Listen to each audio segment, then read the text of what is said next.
નમસ્કાર, જય સ્વામિનારાયણ. માનવ ઉત્કર્ષ મહોત્સવમાં આજે હું પહોંચી ગઈ છું અને મારે બધા જ દર્શકોને અહીંયાની ઘણી બધી એવી વાતો છે તમારા સુધી મારે પહોંચાડવી છે. સો ચાલ. કારણ એ જ કે મા બાપની પરિસ્થિતિ એટલી હોય ને અને છોકરાઓના બહુ માઇન્ડ ઊંચા હોય, એની રીતે એને જીવવું હોય ને એની રીતે મોજશોખ કરવા હોય, એ બધું હોય નહીં આપણી પાસે પોસિબલ. અહીંયા આવીએ ઉત્સવમાં તો તમને કેવીક મજા આવીને આમ કેવું શીખવા જેવું છે? મને તો એ સાંભળવા માટે જ આવી છું. આજે કળિયુગ આવ્યો છે ને બેન, અને આ મોબાઈલ અને આ ટીવીના હિસાબે બધાય વધારે દુનિયા આગળ વધતી જાય છે. સારું નથી લેતી એમાંથી, ખરાબ વસ્તુ જલ્દી અપનાવે છે. અહીંયા આવીને શું શીખવા મળશે યુવાનોને આ મહોત્સવમાં? મહોત્સવમાં તો યુવાનીને ઘણું શીખવાડે છે, પણ અપનાવશે તો થશે ને. પણ એક કાનેથી સાંભળશે, એક કાનેથી કાઢી નાખશે તો સ્વામી શું કરે એમાં બિચારા. સાસુ હોય તો સાસુને જાતું કરવું પડે, વહુ હોય તો વહુને જાતું કરવું પડે, તો એ ઘટે. અત્યારે મારે એ પૂછવું છે કે પરિવારમાં ઝઘડાઓ ખૂબ થાય છે, એનું કારણ શું હશે? કારણ એ જ કે મા બાપની પરિસ્થિતિ એટલી હોય ને અને છોકરાઓના બહુ માઇન્ડ ઊંચા હોય, એની રીતે એને જીવવું હોય ને એની રીતે મોજશોખ કરવા હોય, એ બધું હોય નહીં આપણી પાસે પોસિબલ. પછી સાસુ બોલે કે સસરા બોલે કે ઘરવાળો બોલે તો બહુ દીકરી બોલતી હોય તો એ જે હોય તે માથાકૂટ ઘરમાં મોટી થઈ જાય, પછી એમાં છૂટું થવાનું કરવાનું નિર્ણય લઈ ગયા. મા બાપે શું કરે? પહેલાના ભાઈ વચ્ચે બધાય ભાઈ બહેનો સાસુ સસરા બહુ સહન કરતા. અમારો દાખલો છે. અચ્છા. તમે સાસુ હોય તો બરાબર છે, એ બરાબર છે, આપણે એક શબ્દ બોલવાનો નહોતો તે સુખી હતા. તમે રાંધતા તેમ સુખી હતા કે આપણું નામ રોશન થયું. સાસુ સ્ટ્રીક હતા, સમાજમાં આપણું નામ બોલાણું કે ફલાણા બહુ કેવી ડાય છે, સિટીમાં રહીએ ગામડે આવીને કામ કરે છે. અત્યારની છોકરીઓ તો ગામડે જવું જ નથી. ગામડું ગમતું નથી કોઈને. હા, ગામડું ગમતું નથી. ઘરે એની રીતે જ રહેવાનું, એની રીતે ઉઠવાનું. પ્રોબ્લેમ આ જ થાય છે. અહીંયા આવીએ ઉત્સવમાં તો તમને કેવીક મજા આવીને આમ કેવું શીખવા જેવું છે? મને તો એ સાંભળવા માટે જ આવી છું. તમે શું કહેશો આ પરિવારના ઝઘડા જે થાય છે એનું કારણ શું લાગે છે? કારણ બધાના ટૂંકા માન થઈ ગયા, બીજું કાંઈ મન ટૂંકા થઈ ગયા બધા. એમાં બીજું કોઈ સમયનો દોષ છે. પૂરું મોબાઈલ આવી ગયા, દીકરીઓને મોબાઈલને શું કરવાનું છે એ બધું તમે હાલતા ચાલતા મોબાઈલ જ હાલતું હોય જોવાનું. આ બધા એના કારણ છે. છોકરીઓ બહાર નીકળી તો મોબાઈલ ચાલુ જ હોય, અમે ભટકાઈ જાય કોઈ આરે તો મોબાઈલ ચાલુ હોય. બહાર નીકળીને આપણે જોતા હોય તો પણ તમે મોબાઈલનું સારું જાણવા મળે, ખરાબ મળે છે. આપણે હું લેવું હોય તો આપણે જોવાનું. બા, તમારું નામ શું છે? જય સ્વામિનારાયણ. મારે બા છે ને એ પૂછવું છે કે તમે તો પહેલાંનો જમાનો જોયો છે કે પરિવારોમાં મર્યાદા હતી, ઝઘડાઓ ખૂબ ઓછા થતા, એમ અત્યારે બહુ વધી ગયા છે. એનું કારણ શું છે? કળિયુગ આવ્યો છે ને બેન, અને આ મોબાઈલ અને આ ટીવીના હિસાબે બધાય વધારે દુનિયા આગળ વધતી જાય છે. સારું નથી લેતી એમાંથી, ખરાબ વસ્તુ જલ્દી અપનાવે છે. એટલે પછી આ બધું વધે ને એવું કામકાજ આ બધું એટલે વધે છે કે સારું અપનાવવાનું હોય છે, નથી અપનાવતા બધા. જે નથી જોવાનું બધું આટલા છોકરા જોવે છે તો મા બાપ કશું બોલતા નથી. અત્યારે બધાને છૂટ આપી દીધી છે બધાએ, તો પછી એ રીતે બધા આગળ વધે ને, પછી આવું થાય બધું. તમે આ જેટલા યુવાનો છે એને આમ કંઈક શિખામણ આપવાની હોય, કંઈક વાત તમારે કેવી હોય કે આપણે આવું ઓછું કરી શકીએ એમ, તો એ તમે શું કહેવા માંગશો? એવું શું કરવું જોઈએ અમારે? તમારે એવું કહેવું જોઈએ કે આ વિડીયો ને જે ટીવીમાં બધું જે ખરાબ વસ્તુ બતાવે છે ન બતાવી જોઈએ. બધાને સારું શિક્ષણ આપો, એમ કે તમે ધર્મમાં વાળો બધાને થોડુંક મા બાપનું મોટાનું માન રાખે એ રીતે શિક્ષણ આપો તો એ બધું બની શકે. અહીંયા આવીને શું શીખવા મળશે યુવાનોને આ મહોત્સવમાં? મહોત્સવમાં તો યુવાનીને ઘણું શીખવાડે છે, પણ અપનાવશે તો થશે ને. પણ એક કાનેથી સાંભળશે, એક કાનેથી કાઢી નાખશે તો સ્વામી શું કરે એમાં બિચારા. સાચી વાત છે. અહીંથી બહાર નીકળ્યા પછી બધું ભૂલી જશે તો કામનું શું? સ્વામી તો બધાને કહે જ છે કે તમે આમ કરો આમ કરો, એ તો આપણને સારું શિખામણ આપવા માટે જ આવ્યા છે ને અહીંયા, હા અને આપે જ છે ને દર મંદિરમાં છે. અમારી બાજુમાં જ અમે મંદિર સ્વામિનારાયણના મંદિરમાં જ રહીએ છીએ. મારા હસબન્ડ જાય જ છે સભામાં અચ્છા. દર શનિવારે. આની ઉંમર શું છે બેબીની? 3 વર્ષ 3 વર્ષ. અને સભામાં જાય છે, રવિ સભામાં ને? રવિ સભામાં શનિવારે હોય ને સભા, હા હા. એમાં જાય છે. જો ઓલા શનિવાર તો ઇનામે લઈ આવી. અચ્છા. હા બધું. એટલે આપણે આપણા બાળકને નાનપણથી સારી શિખામણ આપવી જોઈએ તો એ રીતે એ વળે બાળક. બાકી તો તમે એને જેમ ભાવે એમ કરવા દો તો બાળકની પદ્ધતિ આવે ને પછી હા. ખોટું થાય છે. બરોબર. માનવ ઉત્કર્ષ મહોત્સવમાં શ્રી અપુરમુનિ સ્વામી આજે જે વિષયને લઈને વાત કરી રહ્યા છે એ પરિવારમાં ઘણીવાર અત્યારે સમાજમાં એવી પરિસ્થિતિ છે કે પ્રેમને ઓછો જોવા મળે છે, ઝઘડાઓ વધારે જોવા મળે છે. એ પછી ભાઈ ભાઈના હોય, બેન બેનના હોય, દેરાણી જેઠાણી, સાસુ વહુ છે, દરેક સંબંધોમાં ઝઘડાઓ છે ને એન્ટ્રી મારી લીધી છે. તો એમાં આપણે શાંતિ કેવી રીતે રાખી શકીએ તેને લઈને એક સરસ મજાનો સ્વામિનારાયણ સંપ્રદાયનો શબ્દ છે ઘર સભા. તો મારે લોકો સાથે પણ એ વાત કરવી છે કે આ મુદ્દાને એ કેવી રીતે જોવે છે. શું નામ છે તમારું? હસમુખભાઈ સોલંકી. હસમુખભાઈ, પરિવારમાં ઝઘડાઓ ખૂબ વધે છે અત્યારે, એને તમે કઈ રીતે જુઓ છો? એનું મુખ્ય કારણ છે સંપ નથી માણસોમાં અને સમજણ નથી. પહેલી વાત તો સમજણ માણસોને કરવી પડશે અને ટાઈમ એકબીજા પ્રત્યે દેવો પડશે, તો આગળ આ બધું ચાલશે. આ ઘર સભા જે કરવાની વાત છે કે બધા સાથે મળીને વાત કરે, અને આજે દિવસમાં શું થયું છે ખાલી એ વાત કરવામાં આવે તો મને એવું લાગે છે કે ઝઘડાઓ ઘણા ઓછા થઈ જાય.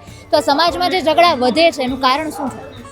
વધે એનું કારણ મેં તમને કીધું, સમજણ જ નથી. એકબીજા પ્રત્યે સમજણ કરવી, એકબીજા પ્રત્યે સ્વાર્થ ન રાખવો, તે બધું સ્વામી કહે છે એ પ્રમાણે જ આપણે કરવું પડશે અને એકબીજાને ટાઈમ આપવો પડશે, તો જ આગળ વધી શકશે. આ મહોત્સવમાં આવીને તમને કેવીક મજા આવી? આ મહોત્સવમાં આવીને મને બહુ મજા આવી અને મને સ્વામિનારાયણના બધાય કાર્યક્રમમાં મજા આવે છે. હું અમદાવાદ પણ ગયો હતો તેના કાર્યક્રમમાં. ઓલો સરસ મજાનો વિશાળ કાર્યક્રમ. વિશાળ કાર્યક્રમ હા. સ્પેશિયલ રાજકોટથી જોવા ગયેલો છું. સ્વામિનારાયણના બધાય કાર્યક્રમ અત્યંત સારા હોય છે. તમારું નામ શું છે? યોગેશભાઈ સોલંકી. યોગેશભાઈ, તમે શું કહેશો આજે પરિવારમાં ઝઘડાઓ વધે છે આ પરિસ્થિતિ અત્યારે? ઝઘડા વધવા માટે પહેલા તો માણસ પાસે સહન શક્તિ નથી. સહન શક્તિ ખૂટવા માંડી છે. કોઈને જાતું કરવું નથી, તારું મારું જ કરવું છે. એટલા માટે એને નિવારવા માટે શું કરી શકે, કેવા પગલાં લેવા જોઈએ? એ નિવારવા માટે તો પહેલા હે ને માણસોને શાંતિ મનથી વિચારવું પડે. આ પછી એને આમ આપણે જોઈને કે એકબીજાને થોડું થોડું જાતું કરવું પડે. સાસુ હોય તો સાસુને જાતું કરવું પડે, વહુ હોય તો વહુને જાતું કરવું પડે, તો એ ઘટે. બાકી તો બધાય જો એમ કે મારું આ ને મારું આ, તો એ વધવાનું જ છે. હું જ સાચો એવું કે તો એ બગડવાનું જ છે. જો કોઈ નમતું ન કરે, બે સામસામા એમ જ કે, તો પછી એનો કોઈ નિવાડો ન આવે. એટલે એક જણાને તો નમતું મૂકવું જ પડે, તો જ આનો નિવાડો આવે. અને થોડીક સહન શક્તિ વધારવી પડે માણસને, કેમ કે માણસના વિચાર અત્યારે ટૂંકા થઈ ગયા છે. આગળનું કઈ વિચારતા જ નથી. એટલે સાસુ વહુના કે ભાઈ ભાઈના કે ગમે એના ઝઘડા થાય છે. તમારું નામ શું છે? સુનિલભાઈ. સુનિલભાઈ, આજનો વિષય છે માનવ ઉત્કર્ષ મહોત્સવમાં પરિવારને લઈને.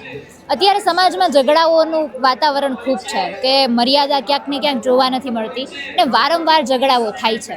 તો આ પરિસ્થિતિ શું કામ બની છે અને એનું નિવારણ શું છે? પરિસ્થિતિ તો માણસોનો મગજ માઇન્ડ વોશ થઈ ગયો છે, ગરમ મગજ બધાનો જાજો.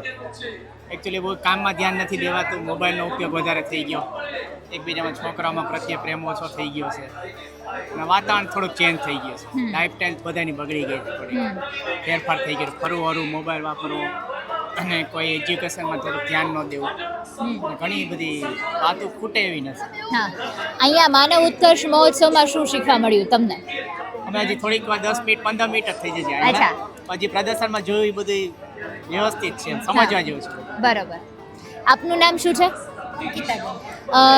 આપ એક તે મહિલા છો, એક સ્ત્રી છો, અને ઘરનું વાતાવરણ અત્યારે સમાજમાં જોવો તો કિસ્સા ખૂબ આવે કે ઝઘડો થઈ ગયો છે, સાસુ વહુનો ઝઘડો થઈ ગયો છે, ભાઈ ભાઈનો ઝઘડો થઈ ગયો છે.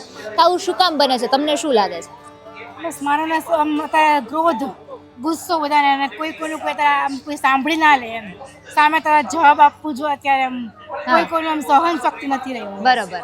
અત્યારના જમાનામાં કે આમ કોઈ લેટ ગો નથી કરતું અત્યારના જમાનામાં. અને પ્લસ આપણને કોઈ સ્ત્રીને કોઈ સમજે નહીં, સહન શક્તિ નથી અને ક્યાંક સમજણનો અભાવ છે. આનું નિવારણ કેવી રીતે આવી શકે? નિવારણમાં એવું થાય કે જો બંને પક્ષમાં વ્યવસ્થિત સમજે, એકબીજાને થોડું ઘણું લેટ ગો કરે, તો આમાં થાય, બાકી તો પછી આમાં તો અલગ જ થવાની વાત આવે પછી તો એમ.